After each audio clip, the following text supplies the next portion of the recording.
Hello students, how are you? Welcome to SVS English classes. We are here to use appear, seem and look in translation. Let us start. First point.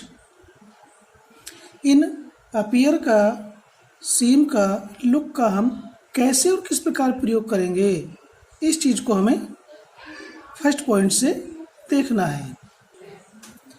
Number 1, Hindi वाक्यों के अंत में प्रतीत होता है, प्रतीत होती है, प्रतीत होते हैं, लगता है, लगते हो, लगते हैं, दिखते हैं, दिखते हो, दिखता है, दिखती है, यह दिखाई पड़ रहा है। ठीक है, दिखाई पड़ रहा है ऐसे भी आता है।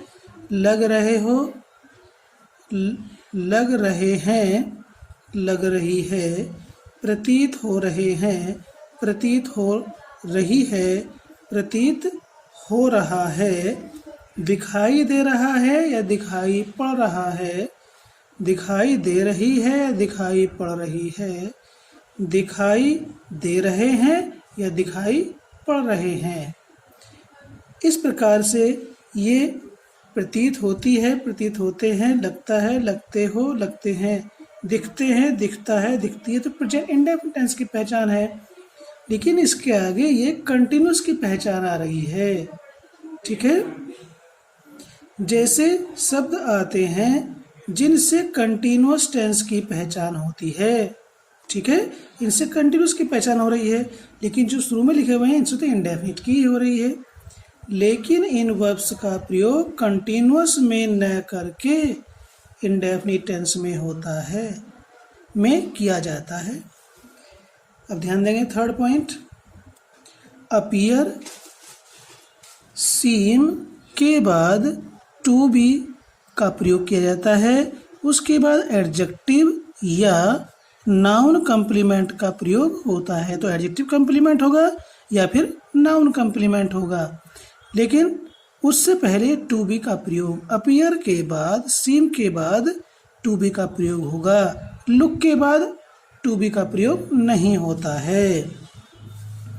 नेक्स्ट पॉइंट, अपीयर और या सीम के बाद टू बी के बाद ING form plus object plus other का प्रयोग कंटिन्यूअस टेंस को प्रकट करने के लिए किया जाता है। यानी सीम और अपीयर के साथ साथ कंटिन्यूअस टेंस भी शामिल होता है। तब टू बी के बाद आईएनजी फॉर्म प्रयोग होगी और उसके बाद ऑब्जेक्ट होगा, उसके बाद अन्य चीज होगी। ठीक है, थर्ड पॉइंट है इसका, अपीयर या सीम के बाद to have plus third form plus object plus other का प्रयोग प्रेजेंट परफेक्ट टेंस को प्रकट करता है। यदि सीम या अपीयर का प्रयोग प्रेजेंट में है तो उसके आगे प्रेजेंट परफेक्ट टेंस होगा। ठीक है, तो ये डिपेंड करता है कि सीम का प्रयोग प्रेजेंट में प्रयोग हो रहा है या पास्ट में प्रयोग हो रहा है। ठीक है, तो ध्यान देंगे ये to have plus third form जो होता है ये परफेक्ट इन्फिनेटिव होता है। क्या होता है? Perfect infinitive. ये एक्टिव वॉइस में है, पैसिव वॉइस में भी ये हो सकता है। लुक का प्रयोग भी इंडेफिनिट में होता है, कंटिन्यूअस में नहीं।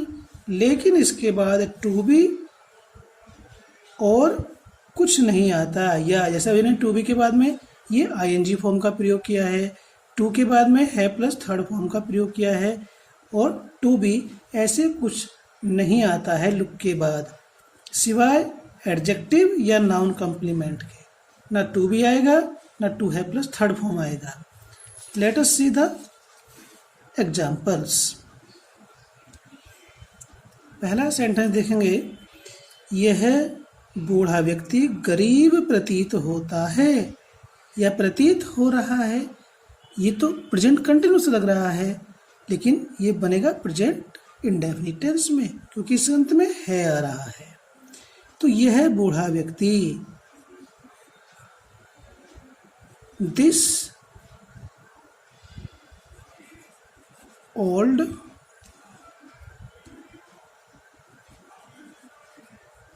Man seems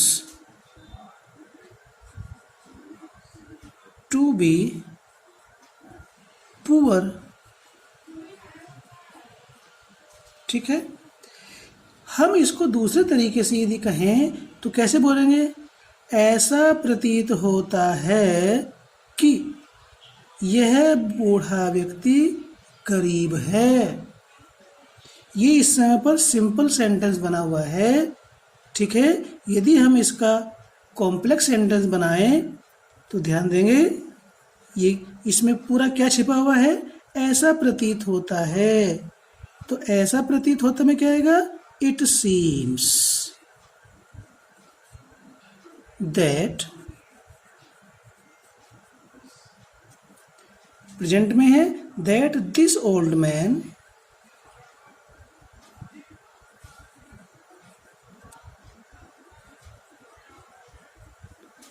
is poor. ऐसा प्रतीत होता है कि ये बूढ़ा व्यक्ति गरीब है। ऐसे जो हमने इसमें कही है बात वो यहाँ पर है। ये टू बी क्या हैगा? ये टू बी इज तो है, टू बी की फॉर्म इज होती है। ठीक है स्टूडेंट्स,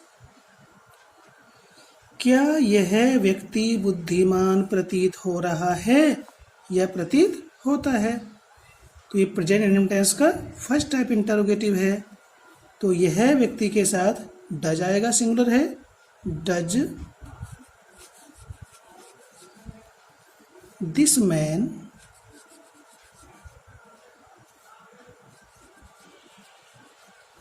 ठीक है, this man appear to be, जब डज यहां पर आ गया तो इसमें एस नहीं लगेगा, to be wise. Question mark. ये सेंटेंस भी नंबर 1 की भांति कैसे बनेगा? क्या यह प्रतीत होता है, क्या ऐसा प्रतीत होता है कि यह व्यक्ति बुद्धिमान है? तो कैसे बनेगा? Does it appear, does it appear that this man is wise. ठीक है, हमें केवल यहाँ पर एक प्रकार से बनाना है, दूसरे प्रकार से हमें केवल समझना है। यह प्रत्याशी बेईमान प्रतीत नहीं होता है, प्रेजेंट इंडिफिनिट टेंस में है, इसमें रहा है, रही नहीं आ रहा, दिखाई पड़ रहा है, ऐसा नहीं आ रहा है। यदि होता तो भी इसी प्रकार से बनता। निगेटिव है, यह प्रत्याशी, दिस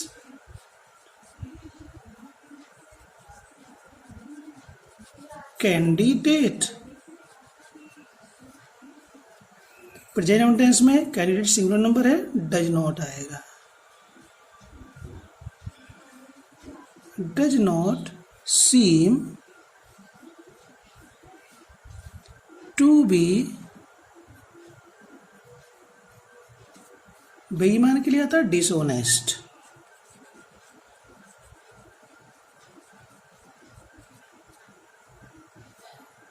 ये सिंपल सेंटेंस है। ठीक है, इसे हम कॉम्प्लेक्स भी बना सकते हैं। कैसे बनेगा? केवल सुनेंगे। It does not seem that this candidate is dishonest.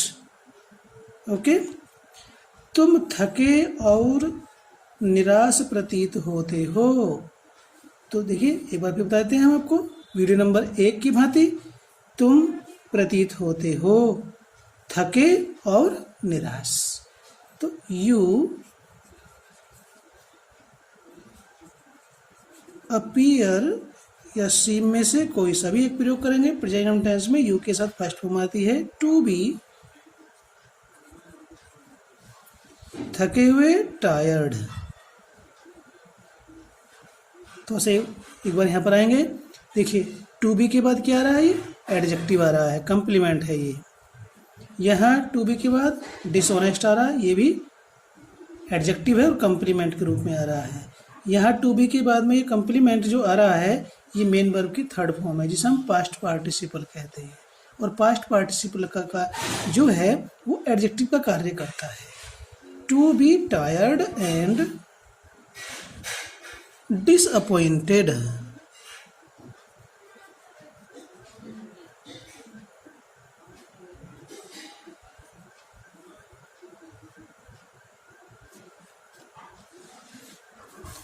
वह एक बुद्धिमान लड़की प्रतीत होती है। वह प्रतीत होती है लड़की है, ठीक है। तो क्या होगा, सी, ऊपर हमने अपीयर किया था, यहाँ पर सीम का कर देते हैं, एक में सीम का एक में अपीयर का। She seems to be an intelligent girl. ये नाउन कंप्लीमेंट आ गया।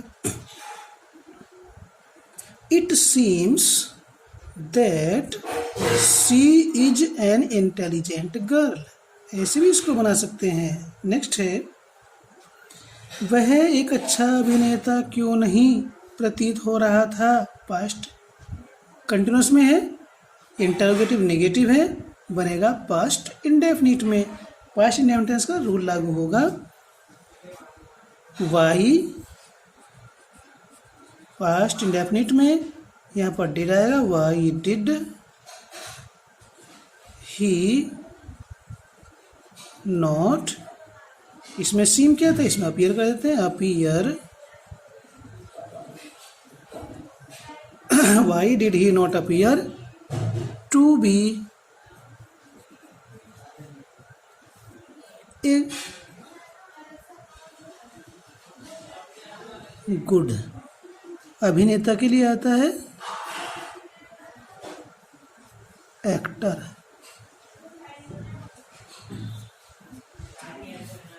नेक्स्ट, इसमें हमने अपीयर और सीम का प्रयोग किया, जितने हमने 6 सेंटेंस प्रयोग किए।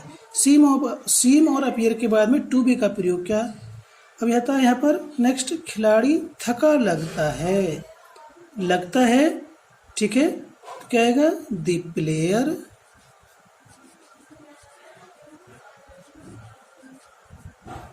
लुक, एक वचन है तो हो जाएगा लुक्स। थका हुआ टायर्ड। लुक का प्रयोग करते हैं तो टू बी नहीं आता है, इसे हम टू बी उससे सीम से बनाते हैं तो क्या आएगा। चलो यहाँ को हम इसको लिख देते हैं और में द प्लेयर, लेकिन सभी सेंटेंस में ऐसा नहीं हो सकता है। The player seems to be tired, इसमें तो हो गया, लेकिन सभी सेंटेंस में ऐसा होगा, ऐसा संभव नहीं है। ये देखिए नीचे, दोनों बच्चे एक समान लगते हैं, इसमें सीम या अपीयर का प्रयोग नहीं होगा। दोनों बच्चे तो क्या आएगा, बोथ। बोथ के बाद में आर्टिकल दी जरूर आता है, बोथ द चिल्ड्रन।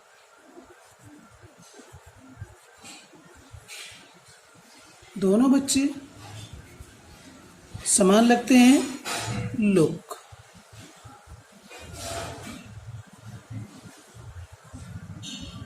एक समान, अलाइक। शब्दकोश को स्ट्रॉन्ग करना, ट्रांसलेशन को स्ट्रॉन्ग करना है, ठीक है। मीरा अपनी बहन सी या बहन के जैसी लगती है। तो मीरा, हालांकि इसमें यदि हम देखें तो सीम का प्रयोग कर भी सकते हैं, both the children seem to be alike, क्यों नहीं हो सकता, हो सकता है। सीम का प्रयोग कर रहे हैं तो टू बी आएगा, और अब लुक का प्रयोग कर रहे हैं तो टू बी नहीं आएगा, ठीक है। ऐसे ये है मीरा अपनी बहन के जैसी लगती है। Meera looks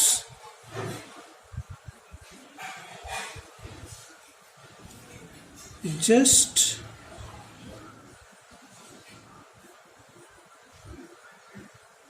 like her sister. इस प्रकार से बनेगा।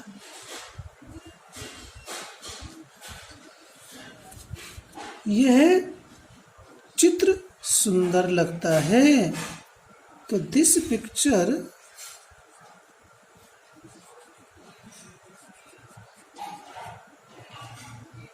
लुक्स, सिंगुलर नंबर है, ब्यूटीफुल।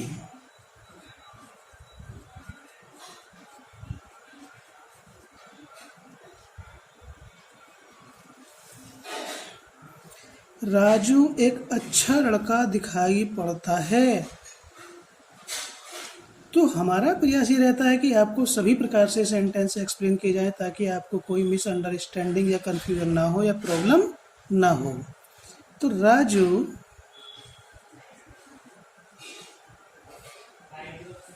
seems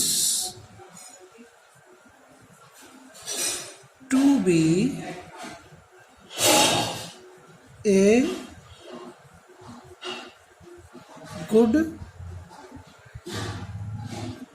boy। यदि हम इसमें लुक का प्रयोग करना चाहते हैं तो क्या होगा? Raju looks a good boy, to भी हट जाएगा। ओके। लड़के मैदान में दौड़ रहे प्रतीत होते हैं। सीम और अपीयर के प्रयोग में कंटिन्यूअस टेंस प्रयोग करना। ये प्रेजेंट में है तो जो इसके साथ आ रहा है प्रेजेंट कंटिन्यूअस टेंस आ रहा है। प्रेजेंट इंडेफिनिट के साथ प्रेजेंट कंटिन्यूअस का प्रयोग करना। ये अभी तक ऐसे सेंटेंस नहीं थे। यहाँ पर टू बी के बाद आईएनजी फॉर्म का प्रयोग होगा जो हमने आपको रूल्स में स्ट्रक्चर में दिखाया है। तो लड़के प्रतीत होते हैं तो दी बॉयज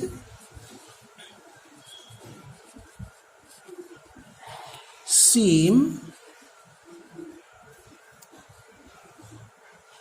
टू बी, दौड़ रहे, रनिंग इन द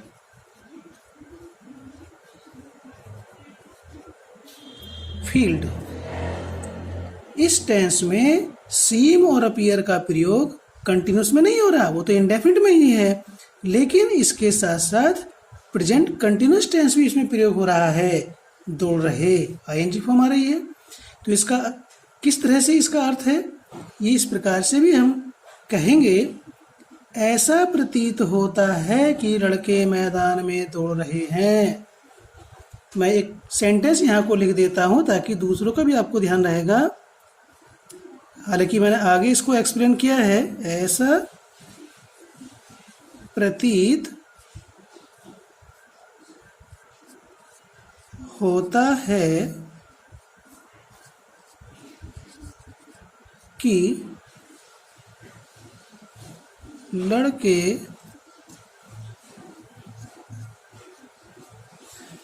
मैदान में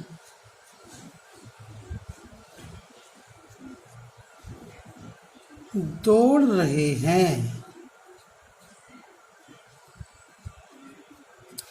यहाँ पर दो क्लाज आ रही हैं। ऐसा प्रतीत होता है तो ये है कि लड़के मैदान में दौड़ रहे हैं, दूसरी क्लाज है। इन दोनों को मिला करके ये सेंटेंस है। तो फिर हम इसको कैसे लिखेंगे? और में लिख रहे हैं। ऐसा प्रतीत होता है, इसमें इट का प्रयोग होगा। It seems. ऐसा प्रतीत होता है कि के लिए यहाँ पर दैट आएगा। यहाँ बॉयज सीम वर्ब का सब्जेक्ट है, यहाँ पर इट सब्जेक्ट है, तो दैट के बाद जो क्लॉज आएगी उसमें दी बॉयज आएगा। दी बॉयज आर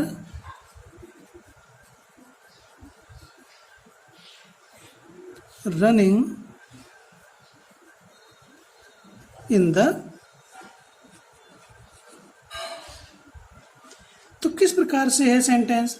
ये चीज़ें जब हम ट्रांसलेशन में ये चीज़ें लर्न करेंगे तो ये सिंथेसिस में, सिंटेक्स में हमारे लिए यूजफुल होगी। जब बेस ही नहीं होगा तो फिर आगे की चीज़ें समझ में नहीं आएंगी। ये क्लियर है। क्या वह विद्यार्थी कुछ लिख रहा प्रतीत हो रहा है? ये भी ठीक ऊपर जैसा है, देखिए ये इंटरोगेटिव है तो क्या होगा? डज। क्या वह विद्यार्थी प्रतीत होता है? डज दैट, इशारा कर रहे हैं, दूर है, that student seem to B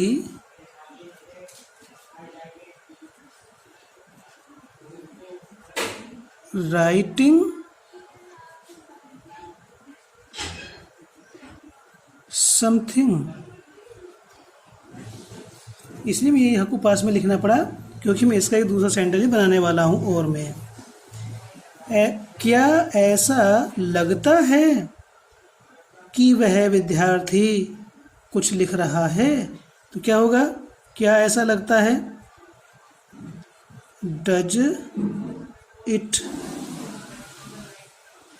seem that. That दो वाला जाए कोई फर्क नहीं पड़ता इससे। That student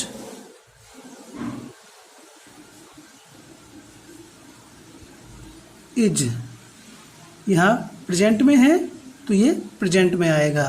is writing something.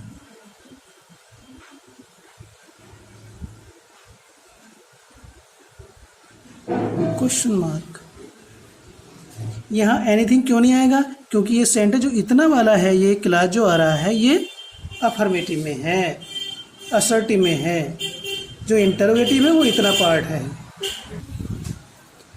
वह कमरे में किताब पढ़ रही दिखाई पड़ रही थी। पास्ट कंटिन्यूस हो गया, पास्ट में आ गया। क्या होगा? सी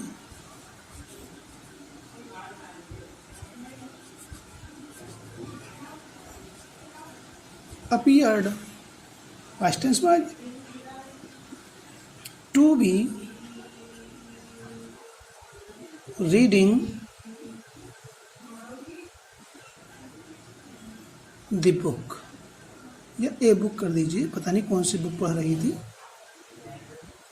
ठीक है, तो इसको भी पास्ट में ऊपर की भांति बनाया जा सकता है।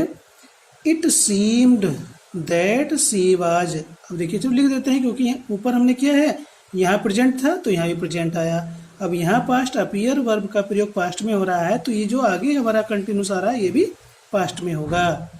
और ऐसा लगता है, ऐसा प्रतीत होता है कि वह कमरे में किताब पढ़ रही है, पढ़ रही थी। तो क्या होगा? इट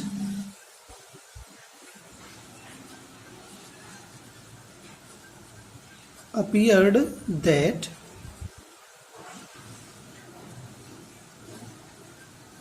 ये पास्ट में है तो यहाँ पर वाज आएगा, इज नहीं आएगा। ये ग्रामर का रूल है, जब बाहर पास्ट तो अंदर भी पास्ट होगा। She was reading a book. मुझे तो मेहमान खाना खा रहे प्रतीत हो रहा था, मुझे लग रहा था। अब ध्यान देंगे, ये दो सेंटेंस हैं, ये भी है। ये तीनों सेंटेंस ऊपर की तरह और में या में नहीं बन सकते। क्या होगा? यहाँ मुझे तो मेहमान खाना खा रहे प्रतीत हो रहा था, नहीं मुझे लग रहा था कि मेहमान खाना खा रहे थे। तो क्या आएगा? था पास्ट में है, इट सीम्ड टू मी। ये किस तरह बना? ये सेंटेंस नंबर 15 इस तरह से नहीं बन सकता है। इसकी तरह, ये ऐसे ही बनेगा, it seemed to me that.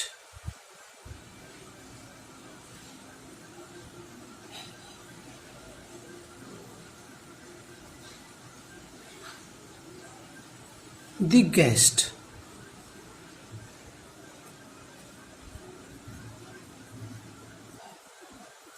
अब ये पास्ट है तो यहाँ ही पास्ट होगा, वर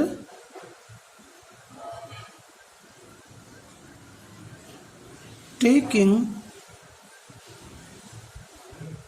फूड। ठीक है, तो कैसे सेंटेंस बन रहे हैं, इनमें मुझे या तुम्हें नहीं आ रहा है। ठीक है, तुम वहाँ पर किसी से झगड़ा कर रहे प्रतीत हो रहे थे, तो इसमें तो मुझे तो नहीं आ रहा है। ठीक है, यहाँ दो हैं सब्जेक्ट, यहाँ एक है, ऊपर भी एक है, जितनी सेंटेंस थी उनमें सब में एक ही सब्जेक्ट था। ठीक है, यदि हमने इट माना तो इट का कोई कार्य नहीं है, न्यूट्रल है। तुम वहाँ पर किसी से झगड़ा कर रहे प्रतीत हो रहे थे, पास्ट में है, you appeared to be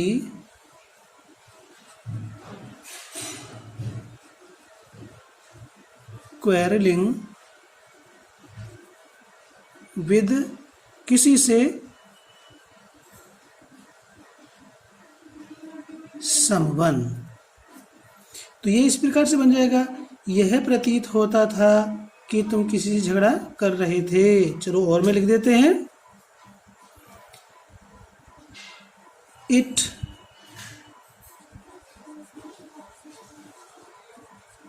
appeared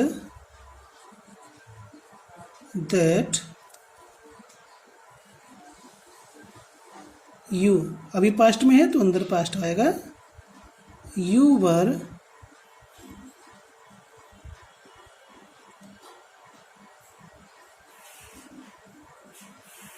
quarreling with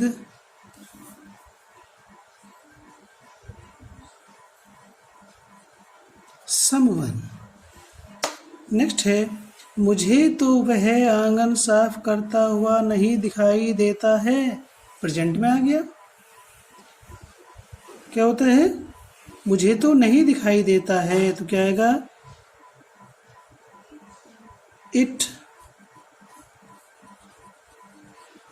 does not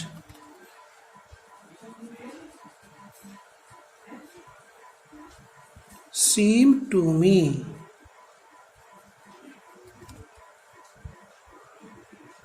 that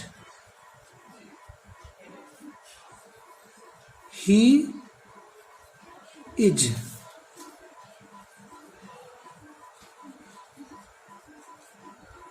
cleaning the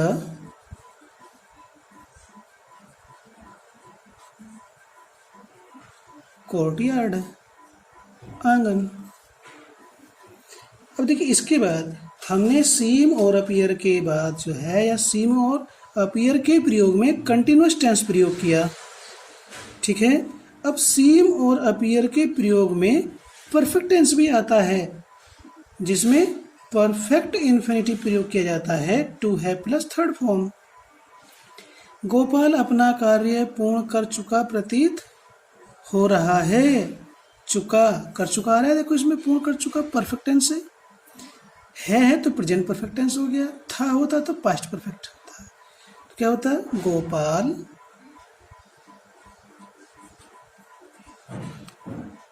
seems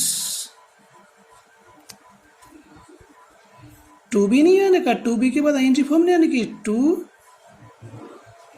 ये परफेक्ट इन्फिनिटिव आएगा, टू हैव कंप्लीटेड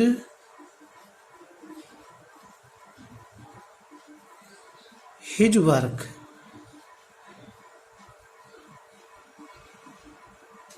ठीक है, इसको हम और में क्या लिखेंगे, केवल एक सेंटेंस लिख रहा हूं हिंदी में भी, क्योंकि टाइम लगता है बहुत।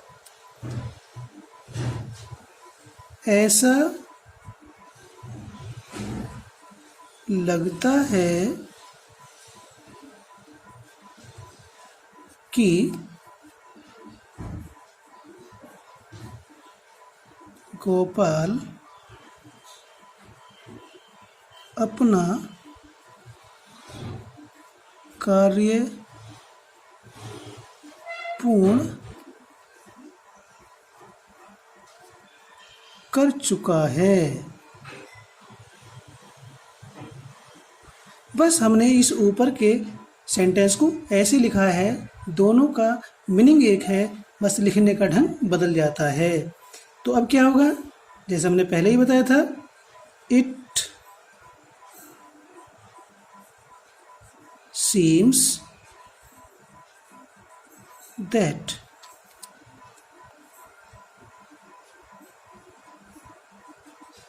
गोपाल, अब क्या है, प्रेजेंट परफेक्ट टेंस होगा, गोपाल के अनुसार यहाँ पर हैज आएगा, has completed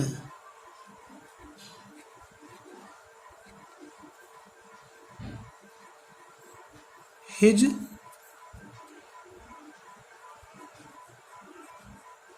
work. Okay,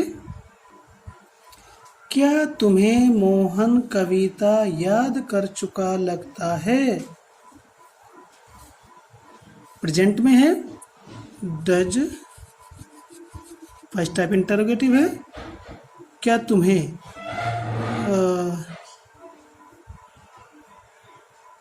does it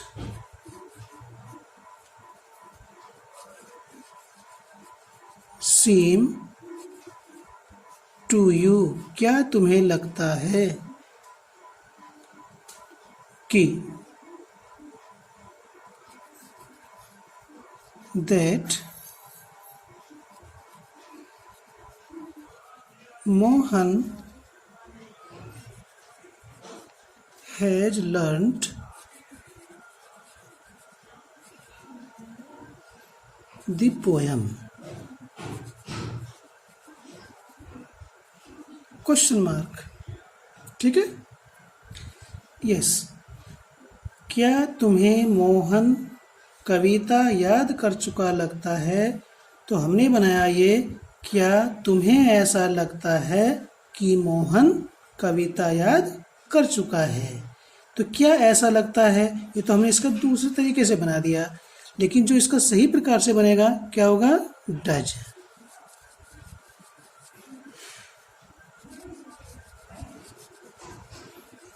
Mohan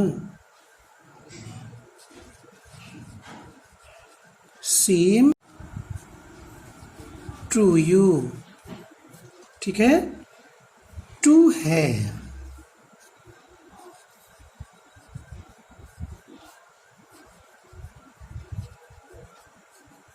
learnt the poem? Question mark.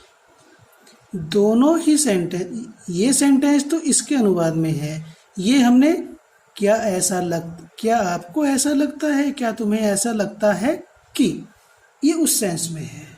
दोनों ही सेंटेंस ग्रामेटिकली करेक्ट हैं, there is no doubt about it, कोई भी इसके बारे में संदेह नहीं है। सारे खिलाड़ी अपने अपने घर जा चुके प्रतीत होते हैं, तो क्या आएगा, ऑल द प्लेयर्स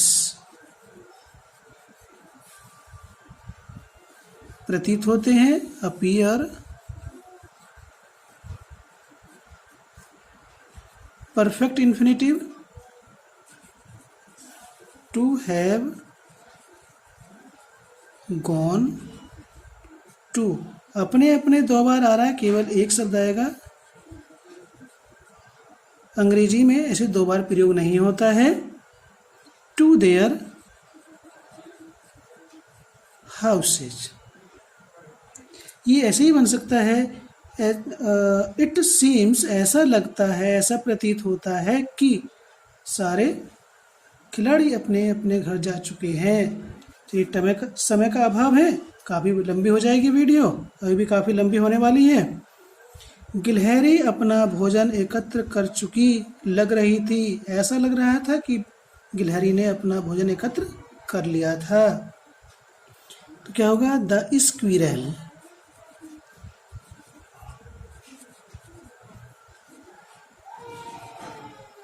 पास्ट में है, लग रही थी, अपीयर्ड।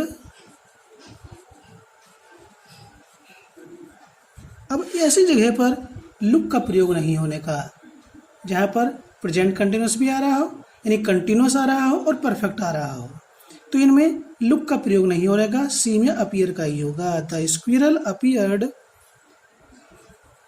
टू हैव गैदर्ड, एकत्रित करना।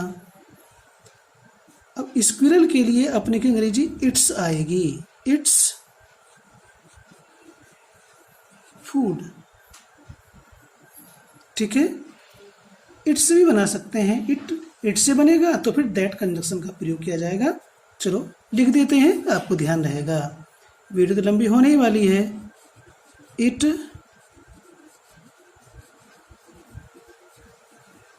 appeared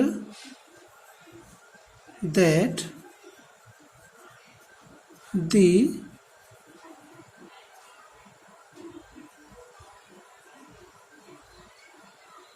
squirrel, अब देखिए जब ये पास्ट में है तो यहाँ पास्ट परफेक्ट आएगा, हैड आएगा। यदि ये अपीयर्स होता तो यहाँ पर स्क्विरल के अनुसार हैज आता। इस चीज का भी ध्यान रखना है। ये इसमें सीक्वेंस ऑफ टेंस भी है, इट वाले में सीक्वेंस ऑफ टेंसेज भी है। Had gathered its food.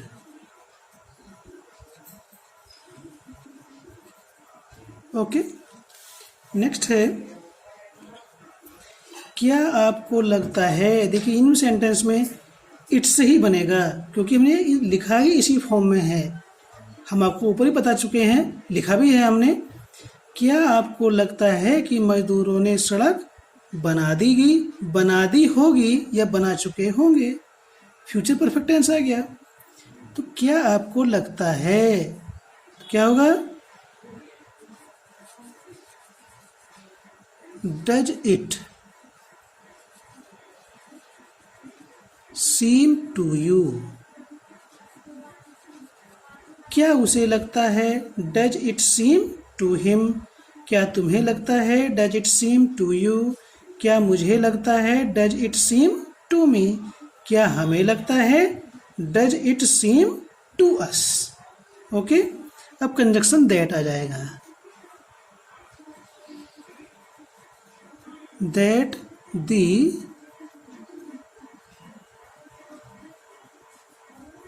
Workers, future perfect में है,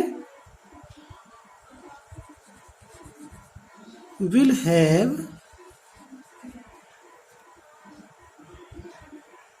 मेड द रोड।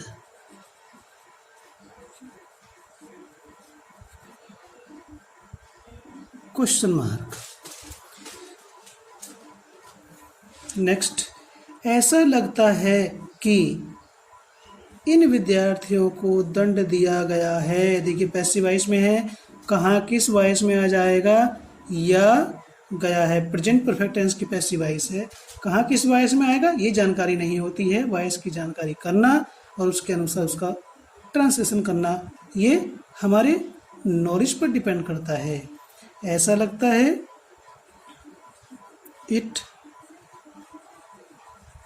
सीम्स, किसे लगता है ये नहीं दे रखा है इसमें, किसे लगता है तो टू के बाद उसे लिखते हैं। It seems that these students, present perfect tense की पैसिव है इसे, तो हैव बीन आएगा स्टूडेंट्स के अनुसार, हैव बीन पनिश्ड। ये सेंटेंस कॉम्प्लेक्स बन रहा है, यदि हम इसको सिंपल बनाएंगे तो क्या होगा?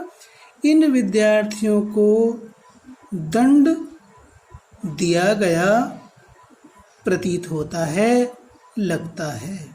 ठीक है, ऐसा लगा कि वह व्यक्ति बहुत बुद्धिमान था, पास्ट में है, ऐसा लगा। लगता है तो प्रेजेंट में, तो क्या होगा? इट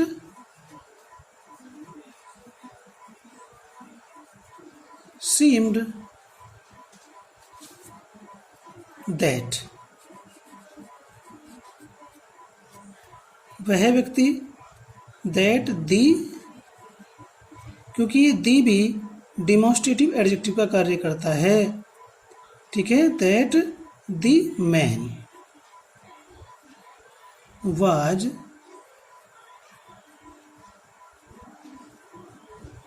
very wise, ठीक है। हमने जो ऊपर दो तरीके से आपको सेंटेंस एक्सप्लेन किया वो आपकी सुविधा के लिए, आपकी समझ में आने के लिए किया, लेकिन जैसे ये है इसमें ऐसा लगा कि कंजंक्शन का प्रयोग हो रहा है तो हम इसे सिंपल नहीं बनाएंगे। बना सकते हैं, नो प्रॉब्लम, लेकिन जिस तरह से लिखा हुआ है वैसे ही बनाएंगे तो अच्छा होगा। समझने के लिए तो ठीक है, दोनों तरीके से बना दें। ऐसा लगता है कि बालक कक्षा में शोर मचा रहे हैं। यहाँ पर सीम और अपीयर के प्रयोग में कंटिन्यूअस टेंस आ गया है, हमने रख दिया तो इस जगह बच रही थी। ऐसा लगता है, it seems that the boys are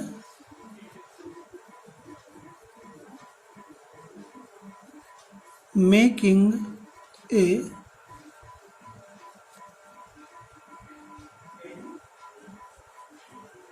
noise in the class। इसको संक्षेप में ऐसे भी लिख सकते हैं सिंपल सेंटेंस में, द बॉयज, सीम नहीं आएगा, सीम्स नहीं आएगा, सीम आएगा। The boys seem to be making a noise in the class। Okay, इतने सारे एग्जाम्पल्स हमने आपको अलग अलग तरीके से या में एक्सप्लेन किए।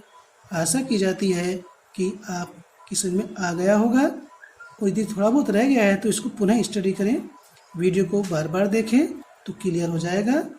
यदि आपने चैनल को सब्सक्राइब नहीं किया तो कर लें, ताकि आपको आपके क्लास से संबंधित कार्य के वीडियोज आपको प्राप्त होते रहें। धन्यवाद।